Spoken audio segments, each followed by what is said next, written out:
కూడా 2014-19లో కూడా నా మీద అనేక అక్రమ కేసుల్లో నేను 5 రోజులు జైల్లో ఉండొచ్చా. జైల్లో ఉంటాక నా ఏదో అది నామోషిలాగే కేసులు మీ ఆఫీసర్లు చెప్పి మీరు మొగ్గు చూపుతా అని చెప్తున్నారు.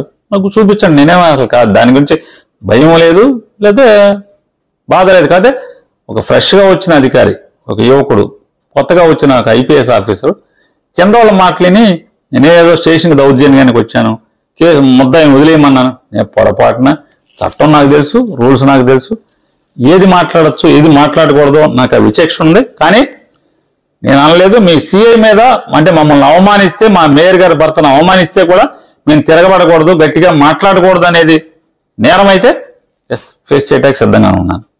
అది నేరం అయితే అదే నేను మీకు క్లారిటీ ఇచ్చేది ఏంటంటే, మీ వాళ్ళ చెప్పుడు మాటలు వినద్దండి, వాస్తవాలు తెలుసుకోండి, ఏం జరిగిందో తెలుసుకోండి.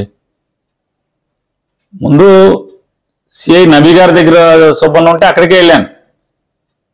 ఏమంటే పొద్దునుంచి ఇక్కడ కూర్చోబెడుతున్నారంట, భార్య పెళ్ళి అని ఫోన్ చేస్తుంది, మామయ్య గారు మా ఆయన పెళ్ళి ఉంది, మేనగోళ్ళ పెళ్ళి ఉంది, మా ఆడబడుచు భర్త లేడు, ఆవిడ ఒంటరి మహిళ, మేము తప్పితే ఎవరుంటారు, మా బావగారికి ఏం ఆరోగ్యం బాగోదు, మీ అబ్బాయి లేకపోతే మాకు ఇక్కడ పెళ్ళి ఎక్కడ జరుగుద్ది అని చెప్పి ఆవిడ ఆందోళనగా ఏడుస్తుంది. ఫోన్ చేసి వెళ్ళాను 1:30కి, ఆయన 10ంటికి ఇప్పుడు వెళ్ళాడు స్టేషన్కి.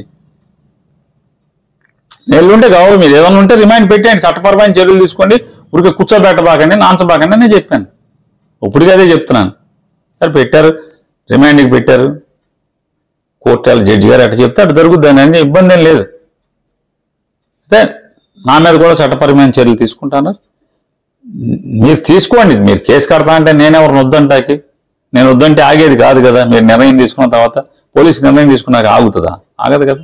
కాకపోతే అవాస్తవం, నేను పోలీస్ స్టేషన్కి వెళ్ళి సుబ్బన్న వదిలేయి నేను తీసుకెళ్తాను అని అంటాం అవాస్తవం. నేను తొందరగా రిమాండ్ పెట్టమనే చెప్పటాకే వెళ్ళాను. ఎందుకంటే రేపు పెళ్ళి ఉంది కాబట్టి. పెళ్లి లేకపోతే అసలు నేను వెళ్ళి రిమాండ్కి పెట్టమని అడగాల్సిన పని కూడా లేదు. ఎప్పుడు పెడితే అప్పుడు పెడతారు, వెళ్ళి తెచ్చుకుంటాం. మిగతా మా వాళ్ళు ప్లేయర్లో మా లీగల్ టీమో వాళ్ళే వెళ్తారు. అయితే సుబ్బన్న భార్య నాకు కోళ్ళ అవుద్ది, మా అబ్బాయి కాబట్టి కోళ్ళ ఏడుస్తా ఫోన్ చేసిందని నేను స్టేషన్కి వెళ్ళాను కంగారుగా. ఏంటి ఎందుకంటే అప్పుడు కేసు నోటీస్ ఇచ్చారు, అన్ని బాగానే ఉన్నాయి, అందరం నోటీస్ ఇచ్చాం. నాకు నోటీస్ ఇమ్మని కూడా నేను మా ప్లేయర్లతో కవర్ చేశాను స్టేషన్కి. ఎప్పుడు వస్తారో చెప్పండి, నేను కూర్చొని ఉంటాను, నోటీస్ సంతకం పెడతానని చెప్పాను. ఇంకోటి కూడా చెప్పాము మా లీగల్ టీంతో కవర్ చేసి, ఎందుకు ఎంతమంది ఆ పేరు లిస్ట్ ఏది ఇస్తే మేమే అందరం స్టేషన్కి వచ్చి తీసుకుంటాం నోటీస్ అని కూడా చెప్పాను.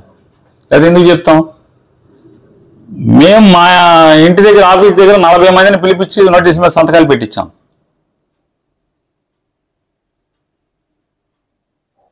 మీరు ఎప్పుడు చెప్తే అప్పుడు వస్తాకి సిద్ధమని చెప్పాం ఆయనకి పోలీస్ స్టేషన్లో, ఎస్ఐ గారికి కానీ కన్సర్న్ కానిస్టేబుల్స్ కానీ అందరికి కానీ. దీంట్లో నేరం చేసేసింది ఏముంది, ఏముంటుంది దీంట్లో? ప్రజాస్వామ్యంలో ఇందాక కూడా చెప్పాను, 365 సెక్షన్ 30 ఉంటే ఇక ప్రజా ఉద్యమాలు చేయటానికి ప్రజల వ్యతిరేక కార్యక్రమాలు జరుగుతున్నప్పుడు మన నిరసన తెలియజేయటానికి కూడా ఇక హక్కులు ఉండవు అనేది ప్రభుత్వం మీ మీద ఒత్తిడి చేసి కాలరా ఇస్తే ఎట్లా ఉంటుంది? చేయాల్సిందే కదా.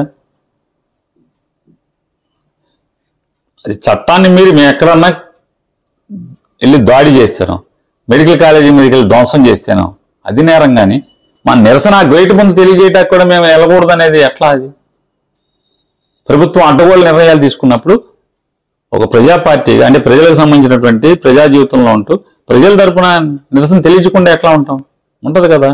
సరే అణచివేత కోసం పైనుంచి ఉత్తర్వులు వచ్చినాయి, కేసు కడతారు, దాన్ని ఫేస్ చేయడానికి కూడా 2014-19లో కూడా నా మీద అనేక అక్రమ కేసుల్లో నేను 5 రోజులు జైల్లో ఉండొచ్చా. జైల్లో ఉంటాక నా ఏదో అది నామోషిలాగే కేసులు మీ ఆఫీసర్లు చెప్పి మీరు మొగ్గు చూపుతా అని చెప్తున్నారు. మొగ్గు చూపించండి, నేనేమో అసలు కాదు, దాని గురించి భయం లేదు, లేదా బాధ లేదు. కాదే ఒక ఫ్రెష్గా వచ్చిన అధికారి, ఒక యువకుడు, కొత్తగా వచ్చిన ఒక ఐపీఎస్ ఆఫీసర్ కింద వాళ్ళ మాటలని నేనేదో స్టేషన్కి దౌర్జన్యానికి వచ్చాను, ముద్దాయిని వదిలేయమన్నాను. నేను పొరపాటున చట్టం నాకు తెలుసు, రూల్స్ నాకు తెలుసు, ఏది మాట్లాడచ్చు ఏది మాట్లాడకూడదు నాకు ఆ విచక్షణ ఉంది. కానీ నేను అనలేదు మీ సిఐ మీద అంటే మమ్మల్ని అవమానిస్తే, మా మేయర్ గారి భర్తను అవమానిస్తే కూడా మేము తిరగబడకూడదు, గట్టిగా మాట్లాడకూడదు అనేది నేరం అయితే ఎస్ ఫేస్ చేయడానికి సిద్ధంగా ఉన్నాను. అది నేరం అయితే అదే నేను మీకు క్లారిటీ ఇచ్చేది ఏంటంటే మీ వాళ్ళ చెప్పుడు మాటలు వినద్దండి, వాస్తవాలు తెలుసుకోండి, ఏం జరిగిందో తెలుసుకోండి. ముందు సిఐ నబీ గారి దగ్గర సుబ్బన్న ఉంటే అక్కడికే వెళ్ళాను. ఏమంటే పొద్దు నుంచి ఇక్కడ కూర్చోబెడుతున్నారంట, వాళ్ళ భార్య పెళ్ళి అని ఫోన్ చేస్తుంది, మామయ్య గారు మా ఆయన పెళ్ళి ఉంది, మేనకోళ్ళ పెళ్ళి ఉంది, మా ఆడబడుచు భర్త లేడు, ఆవిడ ఒంటరి మహిళ, మేము తప్పితే ఎవరుంటారు, మా బావగారికి ఏం ఆరోగ్యం బాగోదు, మీ అబ్బాయి లేకపోతే మాకు ఇక్కడ పెళ్ళి ఎక్కడ జరుగుద్ది అని చెప్పి ఆవిడ ఆందోళనగా ఏడుస్తుంది. ఫోన్ చేసి వెళ్ళాను 1:30కి, ఆయన 10ంటికి ఇప్పుడు వెళ్ళాడు స్టేషన్కి. నెల్లుంటే కావాలి, మీరు ఏదైనా ఉంటే రిమైండ్ పెట్టండి, చట్టపరమైన చర్యలు తీసుకోండి, ఊరికే కూర్చోబెట్టబాకండి, నాంచబాకండి నేను చెప్పాను. ఇప్పటికీ అదే చెప్తున్నాను. సరే పెట్టారు, రిమైండ్కి పెట్టారు, కోర్టు జడ్జి గారు అట్లా చెప్తే అటు జరుగుద్ది అని ఇబ్బంది ఏం లేదు. అయితే నా మీద కూడా చట్టపరమైన చర్యలు తీసుకుంటాను. మీరు తీసుకోండి, మీరు కేసు కడతా అంటే నేనెవరిని వద్దంటాకి, నేను వద్దంటే ఆగేది కాదు కదా. మీరు నిర్ణయం తీసుకున్న తర్వాత పోలీసు నిర్ణయం తీసుకున్నాక ఆగుతుందా? ఆగదు కదా. కాకపోతే అవాస్తవం, నేను పోలీస్ స్టేషన్కి వెళ్ళి సుబ్బన్న వదిలేయి నేను తీసుకెళ్తాను అని అంటాం అవాస్తవం. నేను తొందరగా రిమాండ్ పెట్టమనే చెప్పటాకే వెళ్ళాను. ఎందుకంటే రేపు పెళ్లి ఉంది కాబట్టి, పెళ్లి లేకపోతే అసలు నేను వెళ్ళి రిమాండ్కి పెట్టమని అడగాల్సిన పని కూడా లేదు. ఎప్పుడు పెడితే అప్పుడు పెడతారు, వెళ్ళి తెచ్చుకుంటాం. మిగతా మా వాళ్ళు ప్లేడర్లో మా లీగల్ టీమో వాళ్ళే వెళ్తారు. అయితే సుబ్బన్న భార్య నాకు కోళ్ళ అవుద్ది, మా అబ్బాయి కాబట్టి కోళ్ళ ఏడుస్తా ఫోన్ చేసిందని నేను స్టేషన్కి వెళ్ళాను కంగారుగా. ఏంటి ఎందుకంటే అప్పుడు కేసు నోటీస్ ఇచ్చారు, అన్ని బాగానే ఉన్నాయి, అందరం నోటీస్ ఇచ్చాం. నాకు నోటీస్ ఇమ్మని కూడా నేను మా ప్లేడర్లతో కవర్ చేశాను స్టేషన్కి. ఎప్పుడు వస్తారో చెప్పండి, నేను కూర్చొని ఉంటాను, నోటీస్ సంతకం పెడతానని చెప్పాను.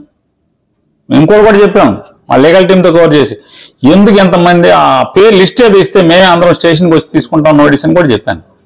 అది ఎందుకు చెప్తాం, మేము మా ఇంటి దగ్గర ఆఫీస్ దగ్గర 40 మందిని పిలిపించి నోటీస్ మీద సంతకాలు పెట్టించాం.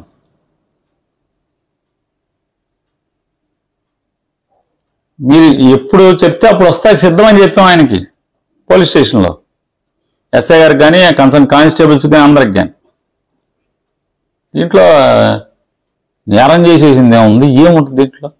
ప్రజాస్వామ్యంలో ఇందాక కూడా చెప్పాను, 365 రోజులు సెక్షన్ 30 ఉంటే ఇక ప్రజా ఉద్యమాలు చేయటానికి ప్రజల వ్యతిరేక కార్యక్రమాలు జరుగుతున్నప్పుడు మన నిరసన తెలియజేయటానికి కూడా ఇక హక్కులు ఉండవు అనేది ప్రభుత్వం మీ మీద ఒత్తిడి చేసి కాలరా ఇస్తే ఎట్లా ఉంటుంది? చేయాల్సిందే కదా. అది చట్టాన్ని మీరు మేము ఎక్కడన్నా వెళ్ళి దాడి చేస్తాను, మెడికల్ కాలేజీ మీదకి వెళ్ళి ధ్వంసం చేస్తాను, అది నేరం. కానీ మన నిరసన బయట ముందు తెలియజేయటానికి కూడా మేము వెళ్ళకూడదు అనేది ఎట్లా? అది ప్రభుత్వం అడ్డగోలు నిర్ణయాలు తీసుకున్నప్పుడు ఒక ప్రజా పార్టీ అంటే ప్రజలకు సంబంధించినటువంటి ప్రజా జీవితంలో ఉంటూ ప్రజల తరపున నిరసన తెలియకుండా ఎట్లా ఉంటాం? ఉంటుంది కదా. సరే అణచివేత కోసం పైనుంచి ఉత్తర్వులు వచ్చినాయి, కేసు కడతారు, దాన్ని ఫేస్ చేయడానికి సిద్ధమే అనుకున్నాను తప్పితే